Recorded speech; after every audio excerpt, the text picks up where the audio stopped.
Hey, what's going on, everyone? Welcome to another episode of the Great Black Speakers Podcast, where we connect through conversation. I'm your host, Lawrence Watkins. I'm the founder and CEO of Great Black Speakers. I'm also the president and chief operating officer of the Black Business School. So today we are connecting you with an excellent person as it relates to growing your business. That's all she focuses on. And we're going to talk to her all about how to unlock a six-figure cash flow today. So today our special guest is Darnyelle Jervey Harmon. And Darnyelle is the CEO of Incredible One Enterprises, where they focus on helping entrepreneurs like yourself and others grow their businesses the best way possible. So she's going to talk all about that today. I'm going to just shut up and allow her to just share her knowledge and expertise with you guys. So Darnyelle, how are you doing today? I am great, Lawrence. Thank you so much for having me here. And hello, all of the incredible ones who are out there either watching us live or who will catch this on a replay of the podcast. I'm excited to be here. Yeah, most definitely. I cannot wait to send this out to our customer base as well afterwards. So can you tell the audience, though, about what you currently do and how you, got to this point in your career? Sure. So I am the CEO of Incredible One Enterprises. I run a seven-figure business growth consulting firm. And so I've got about 5 different employees that work with me. And our mission is really simple. We help entrepreneurs and small business owners connect messaging and marketing to sales, systems, and scalability so that they can build a business that serves them and funds the life they crave. And so how I got started here. So I am a former vice president from a Fortune 500 financial services company, a former Pink Cadillac sales director with Mary Kay Cosmetics, and a former business center director. I ran a women's business center for 2 years. So all of that experience is kind of what led me here. One day I sat, I was sitting behind someone else's desk and I said, there has got to be more to life than this, because my job was not feeding my soul and feeding my spirit. And I really wasn't using my innate gifts. I had amazing skills that I had acquired during my career, but I wasn't using my innate gifts in any way, shape, form, or fashion. And I decided to see if I had what it took to be an entrepreneur. And so I remember sending my Pink Cadillac back to Mary Kay Cosmetics and starting Incredible One Enterprises and trying to figure out what in the world an Incredible One Enterprise was and how I was going to be an Incredible One. And it's, it took me many years to actually figure it out and get really clear about what I was going to do. So when I first started, I was literally just a speaker, a great Black speaker, might I add. I keynoted all over the place. And while keynoting, I think, is pretty awesome, once you get down off the stage, if you haven't set your business model up where you can continue to attract revenue and clients, you're looking for your next gig. And that got tired. I got tired of living out of suitcases. I got tired, if you can get tired of traveling the world and always being on planes, having ear infections and all of the stuff that speakers don't want to talk about that goes along with constantly speaking. Some years I was doing like 50 gigs, right? And it wasn't fun. I wanted balance in my life. And so I realized that it was an opportunity for me to put my other skills to the test. And I have an MBA in marketing. I love marketing. I love words. I believe that my purpose is to help people to use words to change the lives of others. And we, of course, do that through marketing and messaging. And so I decided to kind of put my stake in the ground and say, you know what, I'm going to become a consultant. I'm going to start helping entrepreneurs and small business owners with their messaging and with their marketing. Because when I was out speaking, I did speak about business related topics. And everywhere I went, people struggled with marketing. They thought marketing was something that it actually is. And as a result, they would get so overwhelmed in the process and they therefore would not do it. And so I saw that there was really an opportunity to help people to break marketing down into bite-sized pieces, remove the overwhelm, and help them to really understand that marketing is just a conversation, right? And so instead of having it one-to-one like we are right now, Lawrence, we are just having the conversation through our messaging with many people at the same time who have the problem that we solve. And so that turned into a business consulting firm that I get to run today, which is really, really exciting because now I don't have to leave my home if I don't want to. And I get to make really great money. doing what I love and helping other people to do what it is that they love. So it's been, I've been in business now full-time 11 years, which is so crazy. And I sometimes still pinch myself, like, I can't believe that I am getting well paid to do this and I don't have to get up and go to a job every single day. And I've created a space where I really can say I love everything about my life. Well, I mean, you are in rare company, if you could say that about your life, right? Because, if you hear people complain all the time about they don't have enough time, they don't have enough money, they don't have enough resources, just a lot of different things that people talk about in terms of like their lifestyle that they wish they could change. Yeah. So can you talk about in terms of specifically, I love your positioning statement. And your core marketing message in terms of how you just framed all of that together in one statement. Like that takes a lot of talent, guys. If you guys don't know what she did with her opening line, takes a lot of talent. Can you talk to your audience in terms of why, like, what you do is so important? Yeah, so I believe that as entrepreneurs, we decide to start our own companies, not because we don't have anything better to do, and not entirely out of necessity. I believe we start businesses because we are heart-centered, mission-driven, and we want to impact the world. We want to change the world. We want to shape the planet. That's why we start. Most entrepreneurs that I've run into, Lawrence, 11 years, probably personally through my live events and my coaching programs, maybe 10,000 people I've worked with over the last 11 years. And what I hear invariably over and over is that they're gifted and they're skilled, but they don't understand business. No one has actually taken them by the hand and shown them the business landscape. Talk to them not only about, messaging and marketing and sales, but key performance indicators and tracking and the financial reports, right? Like, all of that stuff will be the thing that makes or breaks your business, if you call it that. And then we also have a lot of people who are calling themselves CEOs, but they're chief everything officers. They're the only one in their company. There's nobody else. They're doing everything, which is why they hate their life and they don't have the balance. And I learned very early on in my business that I needed to figure out what I loved to do, what I hated doing, and what I was tolerating doing.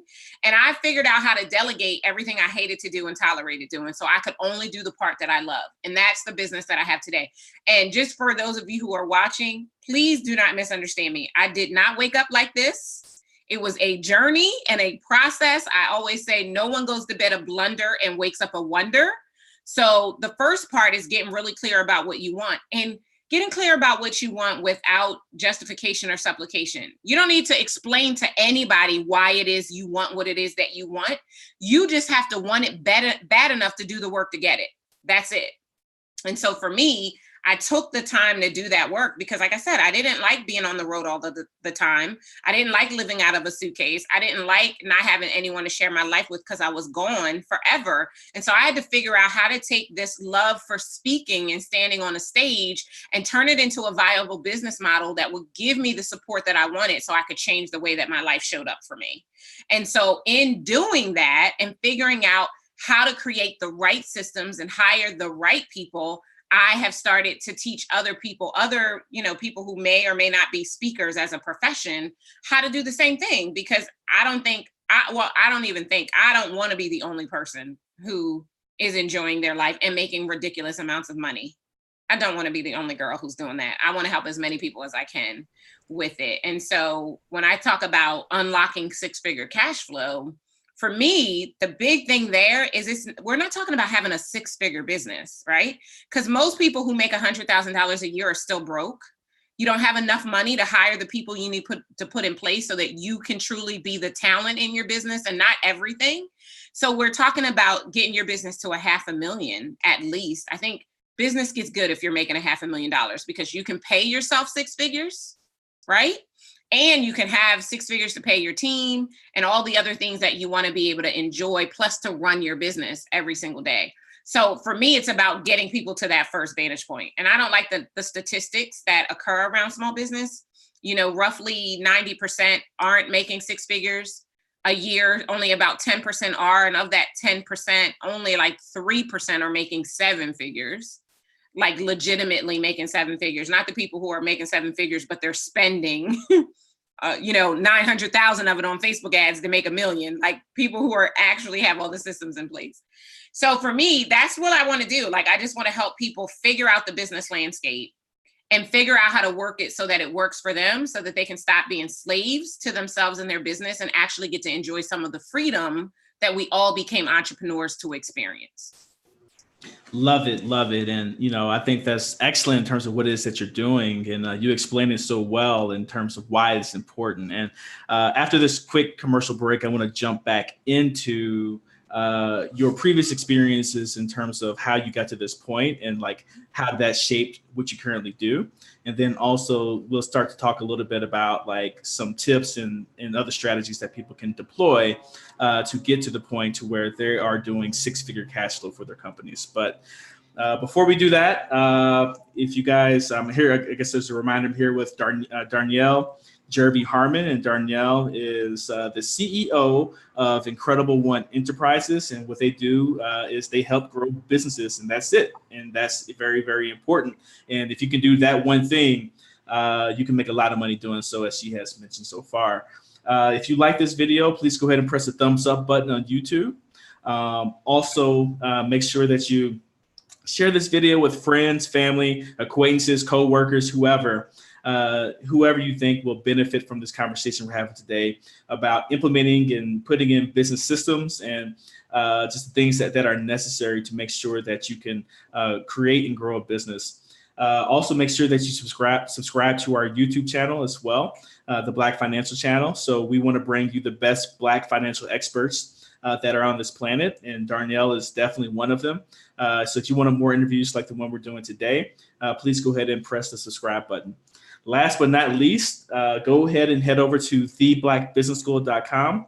That is theblackbusinessschool.com, where we just don't help you climb the corporate ladder. We help you create one as well. So what we do is help African Americans obtain a culturally relevant yet practical education in all things wealth building at a price they can afford.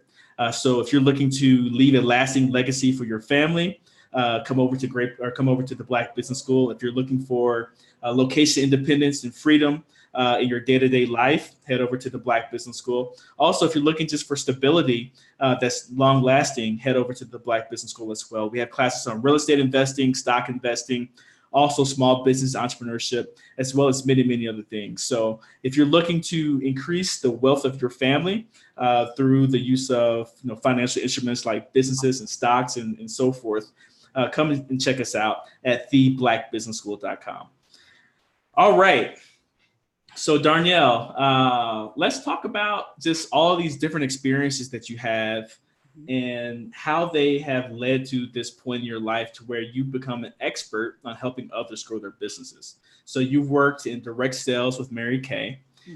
You've worked in corporate marketing as well as a VP in corporate. Can you talk about like how all those experiences have come together to shape who you are as a person? Sure. Yeah. I mean, it all started in corporate. That was my first job out of college. And I'm so glad that I started my career there because I really got to learn and understand business. I progressed really quickly up the ladder. I started an entry-level customer service position, and within 3 years, I was a vice president, which is really cool. And I got to work in some great departments. I got to work in business development. I got to work in advertising and corporate compliance, as well as like customer service. I got a full experience, if you will. And I'll be honest, like for me, this brown girl from the projects of Wilmington, Delaware, like the light came on in like the most amazing way to understand how to think like business people, right? And to not be so inundated in your small box of whatever it is that you can imagine in the world, but to be able to think on a global level. I had the opportunity to travel around the world as a part of my job and to look at, it was a financial services company. So to look at how other markets manage finances and how to build relationships with other organizations. And all of that literally leapt right into the starting of my business. So when I left my corporate job, I didn't know what I was going to do. I woke up one day and was like, this isn't it. I don't want to do this anymore. I had no plan. I don't advise that anybody else do this. And I quit my job without a plan. I didn't know what I was going to do, but I bet on me. And I knew that if I fell, I would land on my feet. And so I said, worst case scenario, I'm marketable. I've got amazing skills. I'm a Black woman. I can get another job, but I'll never know if I have what it takes unless I give it a try. And so I ended up, doing Mary Kay, which is so funny when I stop and think about it. I'm like, I can't believe I quit my good job to sell lipstick. But I did really well. Like after 5 months after I quit my job, I was picking up a pink Cadillac. So what I got from Mary Kay that I didn't get from my corporate background was sales, and sales authentically. Sales in a way that felt good to you and felt good to the other person. What I hear all the time, Lawrence, over and over and over again when I'm talking with entrepreneurs is, I don't want to feel salesy. I don't want to bother people. And because I had such an amazing training ground in Mary Kay Cosmetics, I'm able to help people to understand that it is as honorable to sell as it is to buy. And that you don't have to become someone different in order to help people to understand that they have a problem that you have the solution to. And in fact, you're being selfish if you have the solution and you keep it to yourself, right? I liken it to cancer. And, not to disrespect cancer, the disease that is killing people. But if you look up the word cancer in the dictionary, what you will find is disease. That's all it is, right? And disease is when something isn't working in the way that it was designed to work. So we could all say that we have the cure to a form of cancer or disease. And if we had the cure to the big C, none of us would keep our mouth shut. But because we have the cure to the little c, I say we shouldn't keep our mouth shut, right? And so taking my skills from corporate and my skills from Mary Kay and parlaying that into coaching and consulting really helped me to be able to break down the core components of business to these entrepreneurs that had this amazing skill set or this amazing heart tug or gift that they wanted to explore in the marketplace without really understanding how to do it in a way that would make sure that they didn't create a job for themselves. They didn't come up empty at the end of that service, and they set themselves up to really sustain themselves in business. And so that's basically what I've been doing over the years, is just taking what I learned in corporate, multiplying that by what I learned in Mary Kay, and then adding in a little bit of what I learned when I ran that business center for women, and just stirring it up right into the lives and businesses of my clients, so that what they create is this amazing recipe for business growth and success. No, I love it. And I like the way that you talked about the cancer analogy, because I think that you're right. There's a certain segment of even successful entrepreneurs who don't like to be salesy, or who don't like the concept of sales, right? And I think that like there's this delineation. You have those people who follow like the tech startup type of world, who think it's all about product, and then you have a lot of people from direct response marketing who think it's all about sales. And I think where the world is heading is like a combination and mixture of both, where you need to create an excellent product, so that one that you believe in, that actually is the cure for cancer. And then if you do that, know how to sell it to the best of your ability, because other people need to know, or need to, I guess, experience what you have to offer. So one of my business partners, Julian Gordon, he talks about, what does he say? He says sales is convincing people that they need help, or something to those lines. And I think that you're right. Sales is such an important part of business. And that leads me to my next question in terms of the components of business, right? You were talking about that. Sales is one of them. Can you briefly tell the audience what are some of the other components of business and things that they need to think about as they're getting started? Absolutely. I would say mindset goes first. Mindset is how you win the inner game of success, right? Your strategies will never outperform the way you see yourself. So you've got to start by dealing with your mindset. From mindset, we then move into messaging, getting really, really clear about who you are, who you serve, and the problem that you solve for them. The universal law of business says, find a group of people who have the problem that you solve, that are ready right now to pay for a solution to it. And the way that we find them is through using the right words. And those are the words that allow us to rise above all of the noise in this crowded marketplace that we're in, and get right to the heart of the matter that the person is literally laying awake at night trying to figure out how to solve. So messaging would be second. And messaging is how you become known. It's what you want to be known for, right? When we think about some of the biggest and most powerful brands in the marketplace, We know who they are based on the messages that they fed to us through their marketing, through their advertising, to tell us that that's what we should believe about them. And so no stranger, as small businesses, we still have to get really clear about our message and then feed that message to our audience in succession, right? I always tell people you have to become a broken record. If you're unwilling to beat your horn the same every single day, then don't be an entrepreneur. So the second component would be getting your messaging. And yes, I do separate messaging from marketing. Messaging is how you get known, but marketing is how you get found. So we no longer exist in an economy where we go and knock door to door to find clients. Now we post a message online, right? Or we go live on YouTube and then our clients find us. So the goal is to make sure that you're using the right marketing strategies for your ideal clients to get found by them early and often. I recommend, while there are about 40 to 45 different ways you could be marketing, the average business should really only identify 5 to 7 that they're willing to build systems around so that they can consistently leverage those strategies to bring new leads through the door, right? If there is no lead, there will be no opportunity to sell. If there is no opportunity to sell, there will be no client. After we work on your marketing and get found by the clients we want to serve, then we're ready for sales, right? Sales is how we get paid. It's the way that we make sure that for the services we render to the marketplace and solving of that problem, we actually get an exchange that takes place. And as I stated earlier, it is as honorable to sell as it is to buy. And when you look at sales as an extension of service, then there'll be no way that you'll actually get salesy. Once you have gotten your mind right and you are known, found, and selling or getting paid on a consistent basis, Lawrence, then you're ready to build out your business building systems. What I find is that people start trying to create systems before they even know if they have anything to systematize. Until people are willing to pay you for the problem you solve, you don't even have a business. You have a really great idea until money starts to change hands. Once you start bringing clients on, now it's important for you to build out the systems that you're going to utilize, not only to serve those clients and bring new clients through the door, but to make sure that operationally your business is sound and set up so that while you are sleeping, you can still be earning money. And the goal in getting to scale is to not have to be the only person in your business. If it is fully reliant on you, it could die at any moment. The only way that changes is if you do the next step, which is build out a team. So we talk about talent optimization and how that is how you gain the competitive edge, right?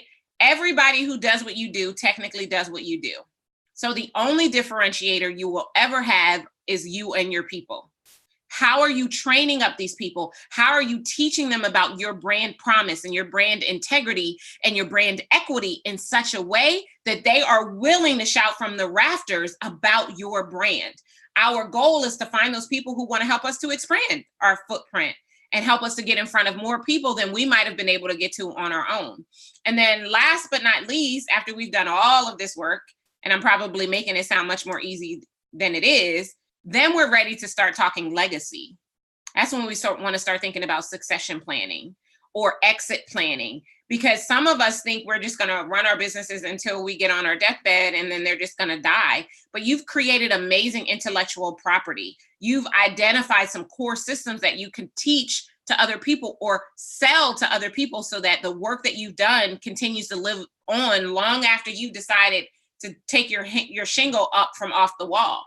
And so we really want to make sure that we're looking at that entire continuum. And along the way, whether we're talking about marketing or sales or systems or building the team, each of those systems is a system within that system to make sure we have everything comprised in there that we need, that so that we make working happen easily and effortlessly for us. It's going to be work, but it doesn't have to be hard work if you take your time and do it right the first time. So everybody who's out here watching, Darnyelle is dropping jewels today. I'm actually learning a lot too, in terms of just rethinking about some of my business systems and processes and just things that I need to work on to continue to make great Black speakers in the Black Business School as strong as possible. And what Darnyelle is talking about today, really, really resonates with me. And after the break, we're going to dig deep into how one actually gets started. Like, how do you choose what to do? How do you align that with your talents and expertise? We're going to talk about that after. Just remind you that I'm here with Darnyelle, Jervey, Harmon. Darnyelle is the CEO of Incredible One Enterprises, and what they do is they help businesses grow, and that's that one thing that they do. So you can already see by this interview that she knows what she's talking about. So if you like this conversation, please go ahead and press the thumbs up button on YouTube. Also, please make sure that you share this conversation, this interview with friends and family, and whoever else may benefit from what it is that we're talking about today.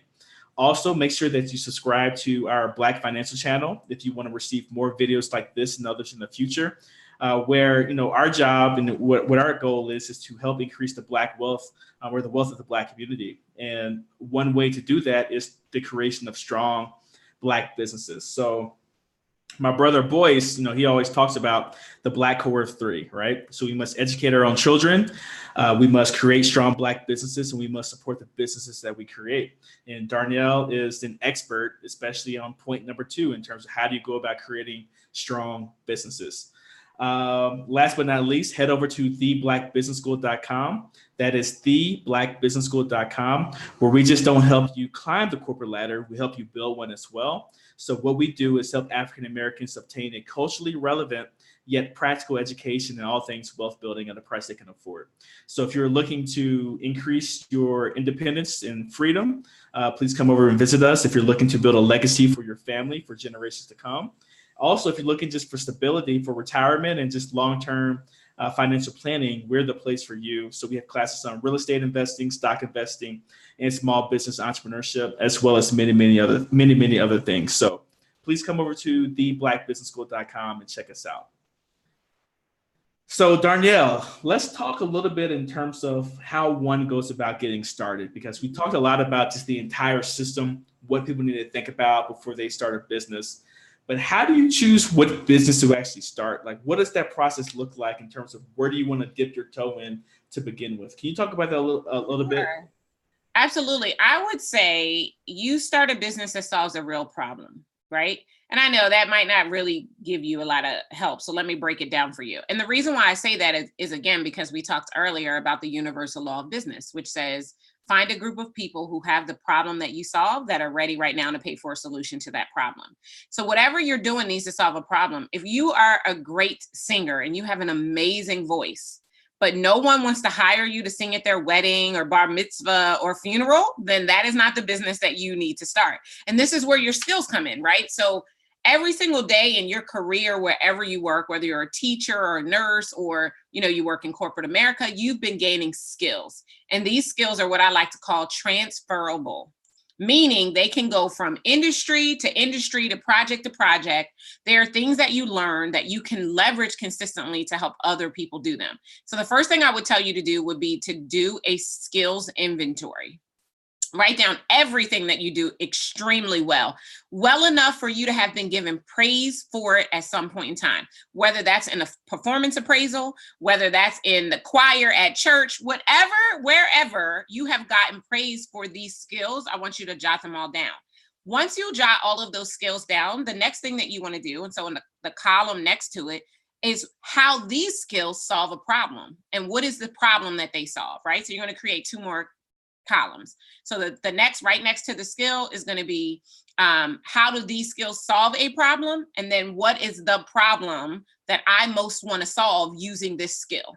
What you're going to then get is a list of possible solutions that you could provide in the form of a business. So then you're looking for the common threads. So for instance, if one of your skills is you can bake a mean lemon meringue pie, and another one of your skills is that you are great at accounting and bookkeeping. And then the third one of your skills is that you're really great at helping people solve problems. All 3 of those skills have their own marketability, but I wouldn't recommend that you create one business that does all 3 of those things. So now you're looking for the common threads amongst your skills to see what your firm or practice could do to help people to solve their problem. So for instance, in this particular case, you're great at helping people solve their problems and you're really great at accounting and bookkeeping. It could be a natural complement for you to become a financial business consultant in some way. So you take the skill sets that you have around money management and numbers and, crunching and spreadsheets and all of that, and you marry it with your ability to help people to solve problems because of your level of creativity. And now you're ready to go out and consult, right? So that's the first step. Figure out what you have that solves a real problem. Once you figure out what it is that you do that solves a real problem, identify what audience you want to solve it for. So there are 8 billion people, I think, in the world right now. So you really only need, in order for it to be a viable target market, depending upon what you read, there are a couple of different schools of thought. But in general, they say if you have as little as 10,000 people that are interested in that thing, it's a viable market. Right? So you just want to go find a group of people that have that problem, that are looking for somebody to help them. And as an extension of that process, you then want to find out where are these people gathering in large enough numbers so that if you go and find them there or go talk to them there, because we're talking about great Black speakers, right? If you go and you book a talk to have a conversation with these people about this problem that you can solve, that they are actively seeking a solution for, you're going to have people in that room who want to go to the next step with you and figure out how you can actually help them. Whatever you've shared with them was great, but it is not enough for them to get the transformation they are seeking. So they're going to need to dig deeper with you. And here you go, offering you an opportunity to have your first client. It's really that simple.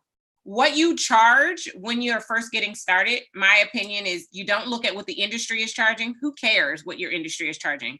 People will pay more than you think for the right program that has been packaged and positioned well. So you want to get clear about that problem, and then you want to assign an investment to it that requires your clients to rise up to get served by you, and that also helps you to get the lifestyle that you're seeking in every area of your life. And that's the easiest way to start. Lawrence, those are the first 3 steps, I believe.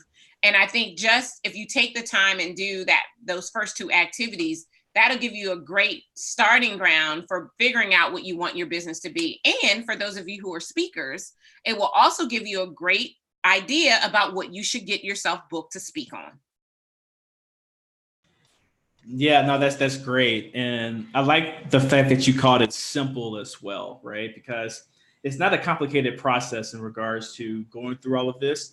However, there's a difference between something being simple and something being easy, right? Mm-hmm. So the process isn't, a complex process. It's very simple in terms of the steps that you need to take. But a lot of times it takes a lot of just thought energy and asking a lot of questions and having a lot of conversations and really asking and listening to the marketplace and a lot of self-introspection to come up with what that right opportunity is for you to pursue. So something can be very simple and yet difficult at the same time. But I think it's worth the additional work because, the more that you understand who you want to serve and what your market is and what you're good at, and combining those 2 things with also the outside market in terms of being different than what they're providing, the more that you can understand how to do that, the easier everything else comes in business once you have that down. So I really love with what you shared. So before we get out of here, can you just, you broke it down great in terms of how someone can get started. What's like your one piece of advice for someone who either has a business or who wants to start a business in terms of just like getting over that hump and reaching a certain level of success? Yeah. And so success is completely subjective. So every single one of us wants something different. But you got to get clear about what it is that you want. And as I stated earlier, without justification, it doesn't matter if anybody else gets your vision as long as you get it and you're willing to do the work for it. So I would say stay the course. Don't give up, right? You're always about to give up as soon as you walk around the corner, the breakthrough is going to happen. So keep pressing towards the mark of whatever it is that you're wanting, taking actions every single day. I literally in my office above my door, Lawrence, and I'm looking in the direction of the door to my office, have a note to myself before I walk out the door that says, did you do something today to move the needle on your goals? Right? So I'm not just spending idle time in my office twiddling my thumbs because I don't have anything else to do. I'm doing work that is actually going to get me closer to what those core goals are. And the goals are up on the wall in front of me. So I'm literally sitting at my desk all day and I'm looking up at what my goals are and what it is that I'm looking to accomplish. in this particular juncture in my business. It's second quarter, you know, and, you know, we had an amazing first quarter. You know, we did over $250,000 in sales and revenue, which is phenomenal. We did more than most people will do in a year in the first 3 months of the year, but we have even more aggressive goals for the second quarter. And so staying focused on that and remembering why it is you do what you do, why you get up in the morning, why you take another no, right? And why you let another person tell you they can, or whatever the thing is that does it for you. Just remember, you're doing it for a purpose and for a reason, and do not give up. Don't give up on you, because that's who you're giving up on if you decide that you're going to stop. So keep pressing. If there are things about your business or about the business building process that you aren't 100% clear and confident on, go get some support. There are tons of business coaches out there. Find someone who speaks to you, that shares your core values, that has already done what you endeavor to do, and spend time in their space so that you can take advantage of the fact that they've already figured out the system and the fastest path to whatever it is you are wanting, rather than recreating the wheel to try to do it on your own. That's excellent advice that I think everyone should take heed to. And congratulations on all of the success of your business as well. I think that's amazing. And it aligns with, you know, our thought process in terms of creating strong Black businesses. And it seems like that's something that you've been doing. Absolutely. Brings me a lot of joy to be able to say that I work. Most of my clients are women. I do have, you know, some men, but mostly women. But to know that I am doing my part to create just change in family is just, especially for Black families, right? It's just, it warms my heart, and it makes it worth everything that I do. And I just want to say this, for those of you who are listening, I share my numbers not to brag. I'm sharing them to demonstrate to you what's possible for you, because I truly believe that if I could do it, you can do it too. And success leaves clues. So there's an opportunity for you to learn the things that you are not yet familiar with, so that you could have similar success. So I don't want you to feel like, oh, she was just bragging and telling us how her year is going. I'm telling you, because I want to be an example that it is possible for you too. I'm just like you. I put my pants on one leg at a time, the same as you do. If you cut me, I will bleed. And somehow I figured out how to build my business so that it serves my life, which means it's entirely possible for you. Wonderful. So if people want to use your services or get in touch with you, how do they do so? Yeah, so the best way is for you to go to unlocksixfigurecashflow.com. unlocksixfigurecashflow.com. That'll take you to my masterclass, so you can learn all about the core tenets of what I believe you need to have in place to build a business to multiple six figures, so that you can have six-figure cash flow. And it will also allow us to begin to have a dialogue and conversation about how I might be able to help you to take your business to the next level. Perfect. So Darnyelle, thanks for your time today. And, she shared a lot of excellent gems. I'm dead serious about that. You know, I've been in business since, I guess, about 2006, started Great Black Speakers in 2007. And, you know, what Darnyelle is talking about today even resonates with me, 12 or 13 years in the game. So if I know that I can still get value out of what she has to say and what she has to offer, I know that all of you guys can too. So if you like this video, please go ahead and press the thumbs up button on YouTube. Also, please make sure that you share this conversation with friends and family member who would benefit dearly or greatly from what Darnyelle has shared with us today.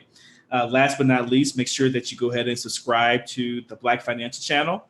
If you want to receive more videos like this in the future. I like to do interviews. I like to get into the thought processes and minds of people like Darnyelle and others. And through that extrapolation of their ideas and their thought process, hopefully it will benefit and serve you guys as you push forward towards your financial goals. There's actually one more thing, of course.